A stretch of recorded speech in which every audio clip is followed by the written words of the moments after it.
এই মেলাটা প্রায় বসে, তো কখন বসে কোথায় বসে অ্যাড্রেস সহকারে আমি আজকে বলে দিব। আমার প্রায় যাওয়া হয় আমার বাসার কাছে, এই জন্য আমার বাচ্চাদের নিয়ে মাঝে মাঝে আমি চলে যাই। টুকটাক অনেক কিছুই ভালোই পাওয়া যায় একদম রিজনেবল প্রাইসে। আর মেলার শেষের দিনে গিয়েছিলাম, অনেক অনেক অনেক ডিসকাউন্ট ছিল। আগে আমি পুরো মেলাটা ভিজিট করেছি, তারপরে আমার টুকটাক যেটা লাগবে বা ভালো লেগেছে সেটা আমি কিনে নিয়েছি।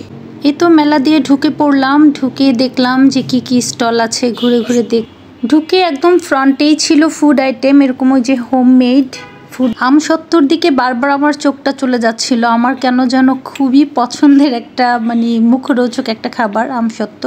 তো দেখতেছিলাম, দাম জিজ্ঞেস করতেছিলাম, তো পরে যাওয়ার সময় নিয়ে যাব বললাম। তারপরে আবার চলে আসলাম কসমেটিক্সের এখানে। এগুলো যে ক্লে দিয়ে কী বানানো দেখলাম, কসমেটিক্স আইটেম এই স্টলটাতে কম।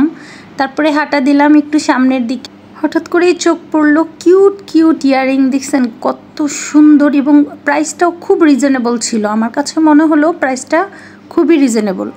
আর অনেক আপুরা স্টল নিয়েছে, একটা দুইটা ভাইয়াও আছে, ম্যাক্সিমাম নারী উদ্যোক্তা ছিল। আর কনভারসেশনেও অনেক বুঝলাম যে তারা একেবারেই ডিসকাউন্টে দিয়ে দিচ্ছে। আমাকে একটা আপু তো বলেই ফেললো যে আপু বস্তা ভরে নিয়ে যাব আবার ফেরত, তার চেয়ে একদম মানে লস প্রাইসে হলেও দিয়ে দিচ্ছি। তো অনেক ধরনের ভ্যারাইটি ছিল, অনেক কিছু ছিল, অনেক ধরনের স্টল ছিল। তো আমি ফিঙ্গারিং আর কানের দুল এগুলো দেখতেছিলাম। ইয়াররিংয়ের প্রতি আমি তো হিজাবি, তারপর ইয়াররিংয়ের প্রতি আমার একটা ফ্যাসিনেশন কাজ করে।